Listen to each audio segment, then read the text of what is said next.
You are appreciating the contrast that provides your desire. Not really.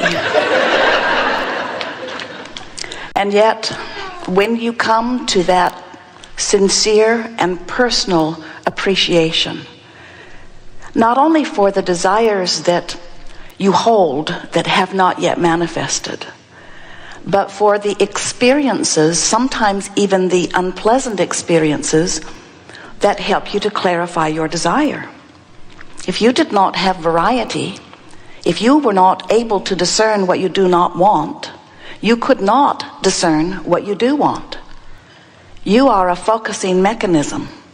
And when you focus, you are so important in that focus that source energy floods through your determination of improvement, of preference, of desire, and forms a vibration around it that law of attraction then responds to.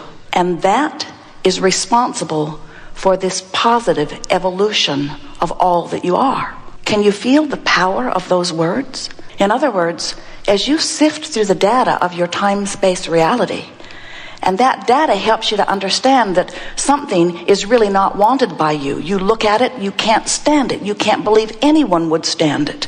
You feel great urge to kill, or to push against, or to prevent, or to stop. Or maybe it's just a softer preference that says, I don't like that. But in any of that, knowing what you do not want, there is an equal offering of desire.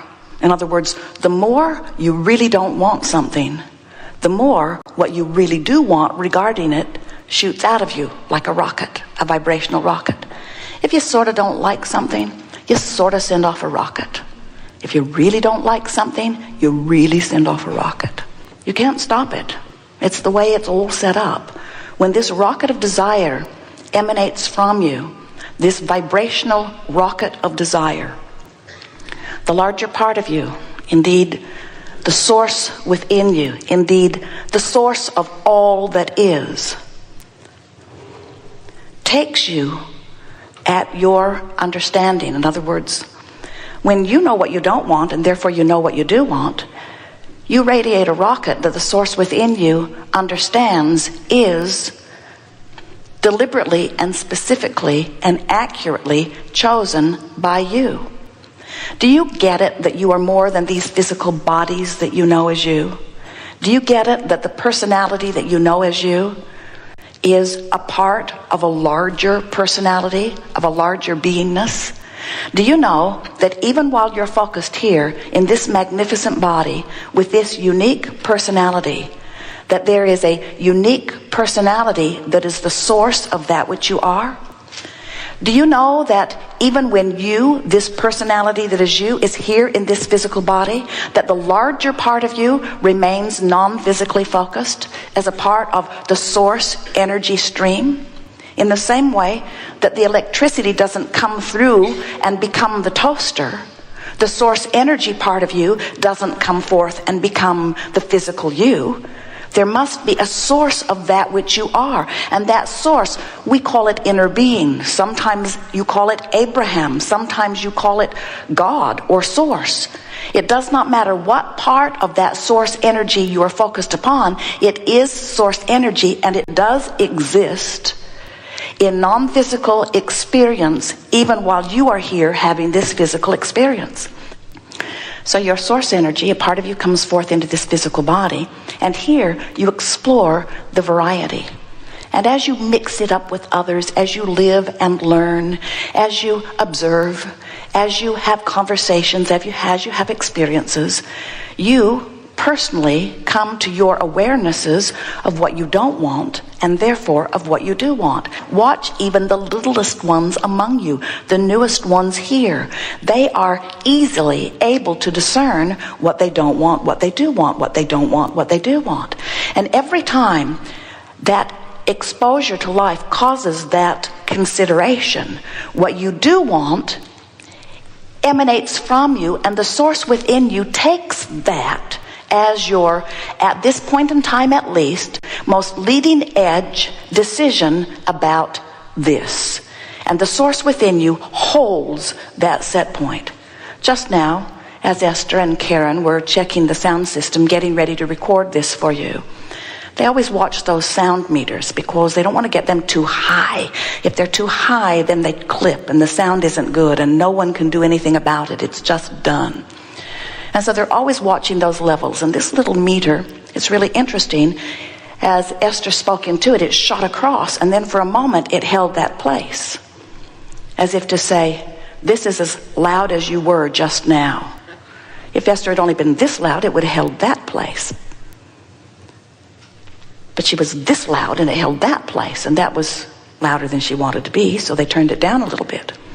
The reason that we give you this analogy is because when you live life and the contrast that you live helps you know what you don't want, which causes you to know what you do want, it sort of goes out there on the meter and holds that place. And the source within you goes right there and vibrationally becomes that which you have asked for. Now, if you are like most people, when you're discerning experience and having experiences, and you know what you don't want, and you therefore know what you do want, even though your meter went way over there, and even though source, all that is, God force, if you want to call it that, it's perfectly all right. It's what we mean when you say that. When that rocket emanates, source holds that spot. But if you are like most people, you don't. In other words, life helped you to know what you want, but you're still over here explaining why you want it. And most of you are explaining why you want that by explaining how bad this is. So without meaning to, you hold yourself in vibrational frequency with the part of the exposure to life that you don't want, while the larger part of you has gone on to live what you do want. And we're not kidding you even a little bit about that. Can you imagine all day, every day, oh, that meter was really blazing when you hit the floor running the day you were born. In other words, you came with great intention about who you really are. But now, all day, every day, you're contributing to that. And oh, you have created, most of you don't know it, but you have created what we lovingly and accurately refer to as a vibrational escrow of magic and wonder and abundance and well-being. You've carved it out of what you've lived. You've carved it out of the day-to-day exposure to life. And you've said, just as you intended, I have come forth and I have exposed myself to the details of life, and I have come to these conclusions. And the source within you says to you, and you have done so well in your concluding, and here we are all gathered around this magnificent becoming that you have become, holding steady that vibration, sending always that signal, so that you, if you want to, can tune yourself gradually, eventually, to the signal of your becoming. How magnificent is that? That is the explanation of the evolution of all species. But most important of all, it is the explanation of the evolution of beingness. We all be more because of you. You help us in the non-physical become more because you are the physical, detailed, leading edge extension of that which we are. Do you understand the important part you play? So, how it is with so many physical beings, they come forth from non-physical, they feel wonderful coming in, then they get here and they bang around and get beat up pretty good, and give birth to all kinds of improved rockets of desires, and all that is expands tremendously. And we might add, the future generations will benefit dramatically by that which you are living now, just as you are benefiting dramatically by that which has been lived in the generations before you. We're here visiting with you because you have asked for us to come. You've called us forth to help you to understand that you don't have to croak to realign. You don't have to have a death experience to stop holding yourself apart from what you have become. You can experience what we are calling the art of allowing by reaching for increasingly better feeling thoughts, by listening to the emotional guidance that comes forth from within you, and by deliberately tuning yourself back into vibrational alignment with who you really are. So when you hear us say, we are here to assist you in deliberately allowing you to really be who you are, we're talking about, we're here to give you some processes and some understanding so that you can deliberately coach yourself back into vibrational alignment with this becoming being that is eternally you. You sort of get how it works? Wherever you stand, and it doesn't matter where it is, wherever you stand, you are emanating vibrations and you are becoming all day, every day. And a question really worth asking yourself is, am I keeping up with me? Am I letting myself be who I've become? And you know how you can tell? The happier you are, the more you are allowing it. Now, some people think that evolution is about some manufactured mark on a chart, or it's about the accumulation of knowledge or of wealth or of stuff or of relationships. But we want you to know that from your broader non-physical perspective, you knew these things for sure. You knew the environment would inspire expansion. You just knew it. You knew that this time-space reality would evoke from you your personal evolution. You knew it. It was not in question. We call that step one. Life causes you to ask. It just does. You also knew that step two would take place without your human physical awareness, because you knew that when you emanate a request, a desire, a prayer, an asking, that source would immediately ride that rocket and not just answer it, but become it. In other words, when you're sick and you therefore are asking for wellness, whether you're using words or not, and don't you always talk about wanting to be well more when you're sick? Don't you always talk about wanting more money when you don't have enough, or wanting somebody to be nice when they're not? So whenever you're living what you don't want, you are asking for what you do want, whether you're talking out loud or not. So every time you ask, Source not only answers that, but literally becomes the vibrational equivalent of what you're asking for. Now, why is that important to you? Because law of attraction is now responding to that vibrational vortex of desire. You hear about law of attraction, yes?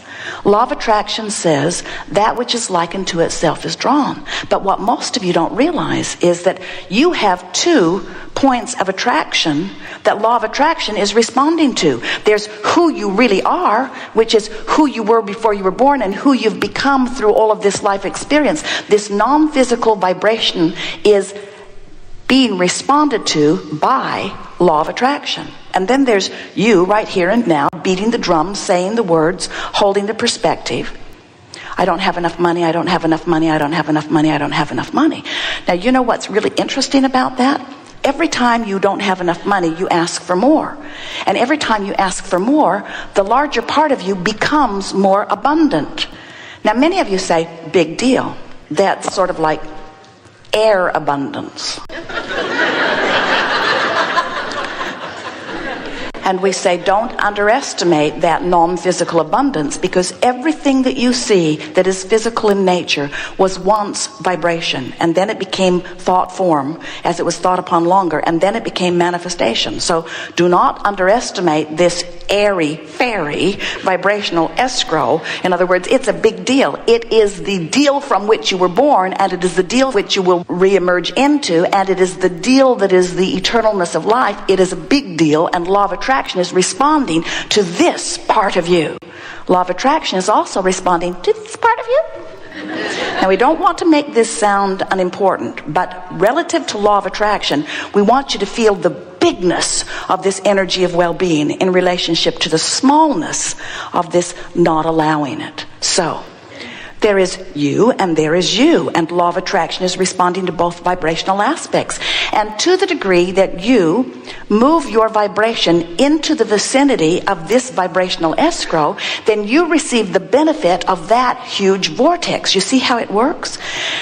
That's what the feeling of enthusiasm is. You know, you've got this vibrational energy vortex swirling around over here, and when you think thoughts that get you in the vicinity of it, you begin to feel true passion, true enthusiasm, true zest for life. When you allow yourself to let go of your struggle and be swept into that current, that is a current really worth being swept into.